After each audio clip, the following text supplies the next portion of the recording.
tere! Olen Meelis matkasuviljatest. Alustaksime uue videoseeriaga, mille põhimõte on see, et jagame praktilisi nippe, kuidas mingit varustust matkasuviljates kasutada, mille jaoks need on vajalikud, mis nendega teha saab või kas neil üldse on mõtet. Täna alustame markiisidest, kuna oli selle kohta ka soovi avaldatud ja kui teil endal tekib mingisugune mõte, millest tahaksite rohkem selgitust või videot või midagi sellist, pange kommentaaridesse. Teeme ära, kui vähedegi suudame.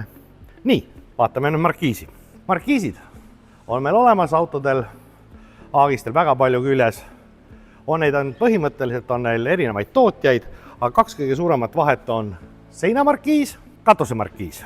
Seina ja katusemarkiisil otseselt mitte mingit markiisi omadustelt on nad üks ja sama. Seal vahet ei ole, lihtsalt kust on tema kinnitus. Nüüd, markiiside puhul on kõige tähtsam asi meil vänt. On ka olemas elektrilisi versiooni. Paljudele tootjatele saab siis asendada selle mehhanismi elektriga. Ausalt öeldes olen ma neid vaadanud, mõelnud, ei ole enam isu. Kunagi oli Dometicul markiis, mis oli elektriline, vajutasid nupust välja, tal ei olnud jalgu vaja, ta oli sensoritega, oli väga mõnus markiis, aga need kadusid nüüd ära. Ja praeguse isegi elektrimarkiisil on ainuke vahe on see, et elektrimarkiisi puhul ma saan nupust vajutades ja muid toiminguid pead täpselt samamoodi edasi tegema. Markiisi vänt tavaliselt on siit keskelt reguleerimisega. Keerad kinni, oleneb kui pikk mees oled. Tuulede puhul on selline asi, mille peale tihtipeale on inimesed nagu hädas olnud. Paned siit keskelt ta sisse, keerad 90 kraadi ja lased alla kukkuda, käib selline klõpsakas, siis ta lukustab ära ja väljavõtmisel on ülesse, keerad 90 kraadi ja kui sa leiad selle õige koha, saad vända kätte. Markiisi avame. Siin ei ole rohkem mitte midagi kui väike trenn. Aga nüüd tuleb see väike asi. Kui jõuab sinna maale, et ulatad kätte saama jalad, siis lase jalad alla. Ja siin jalgade lukustil, tuule puhul on see just eriti, tõstad selle jõnksaka ülesse ja siit ei tasu lükata siit otsast, käed hästi tugevalt ja see võib kergelt katki minna. Kahele pöidlaga klõksti lukustad ära. Teine jalg samamoodi. Lukustad ära.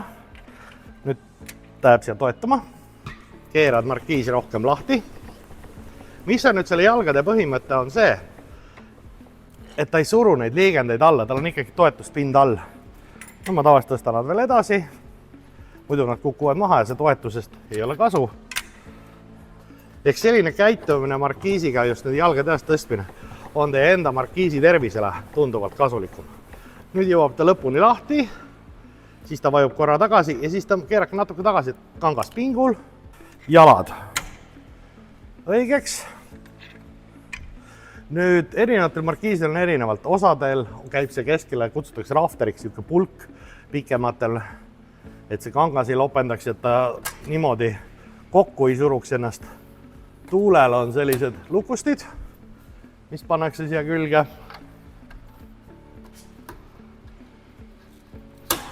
Markiis oleks nagu paigas.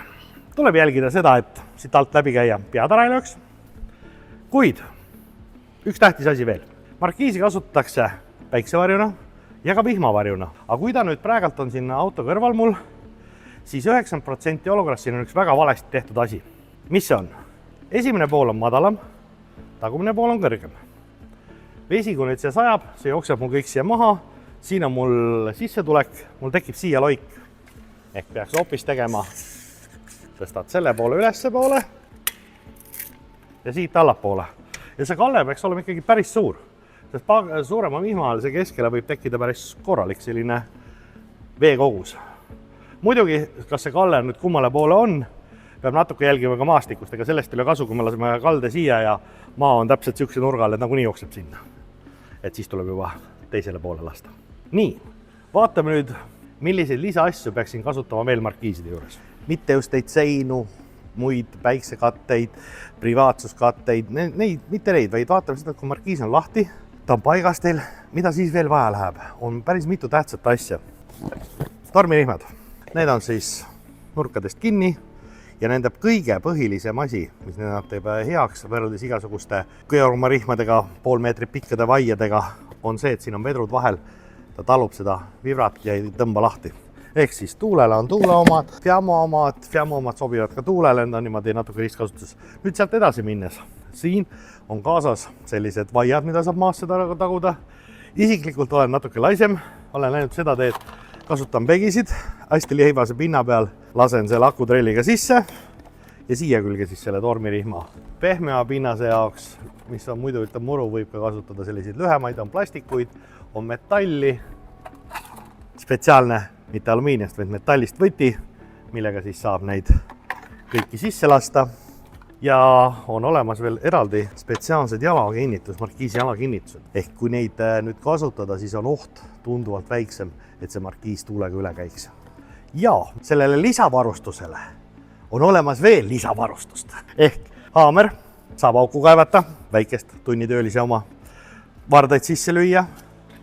Või kui vardad vaja välja võtta, siin otsas on konks, mis hästi mugav, võtad siit tagant kinni, saad selle konksu ilusti välja tõmmata.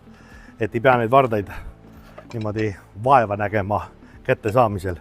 Ja kõikide nende asjade jaoks, ise võtsin ka kasutusele suvel, kui avastasin selle, minust väga mugav asi, kõik mul need lisavardad, tormirihmad, kogu see pudru, mis mul markiisi jaoks lisadele vaja läheb, panen ma siia sisse ja nad on mul ilusti ära pandud.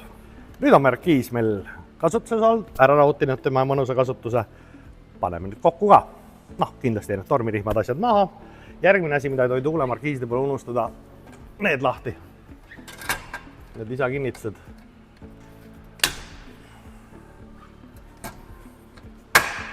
Nüüd ma tavaliselt tõstan juba jalad endale sellise nurga alla.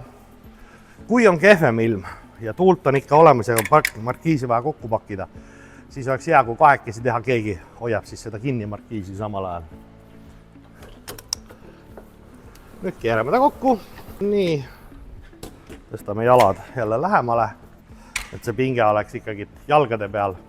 Nüüd on mul jalad tõusevad juba üles. Lahti. Nüüd see alumine osa keerata niimoodi, mis läheb siis vastu esiseina tuule puhul. Ja niimoodi, et nad on paigas. Teistel markiisitootel natuke erinev põhimõte on sama.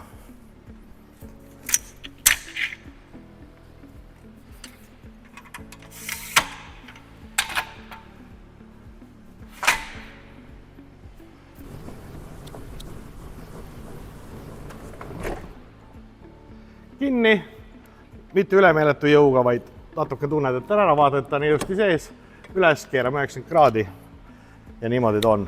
Markiisi jalgade kinnituseks on olemas peale selle, et ta pannakse maha kinni, torminihmadega kinni. On ka variant olemas niimoodi, et saab panna torminihmaga, oleme pannud torminihma näiteks kõrval seisva auto rataste külge, valuveele vahelt tõmbad läbi, kõrval autot annab ära tõsta. Siis on olemas sellised seinakinnitused, kus läheb siis markiisi jalg läheb see vahele, lükkad kinni ja see on auto seina peal. See on ütleme mingi asfaltplatsi peal, kivi pinna peal seista. Paned jala korra siia, saad kerge päiksevarju, vihmavarju, kui tahad ka hästi palju lahti teha. Ja on olemas veel sellise ilusa kohvriga. Markiisi jalakinnitused sellised. Iminapaga täpselt samamoodi. Markiisi jalg pannakse siis lahti, sisse lukustatakse ära ja siin on ta on. Iseenesest ma kasutan neid, ma neid kere külge ei taha eriti panna. Muidu ta tõmbab, kui juhtubki midagi, siis ta lõhub kere ära. Sellega ei ole nagu midagi hullu. Nii, selline nüüd tuli siis meie üks esimestest täpsemalt öeldes õpetlike videote seeriast. Teeme neid juurde, oleme mõelnud teemasid välja. Kui teil on endal teemasid, pange kommentaaridesse, üritame neid ka teha siis. Aitäh!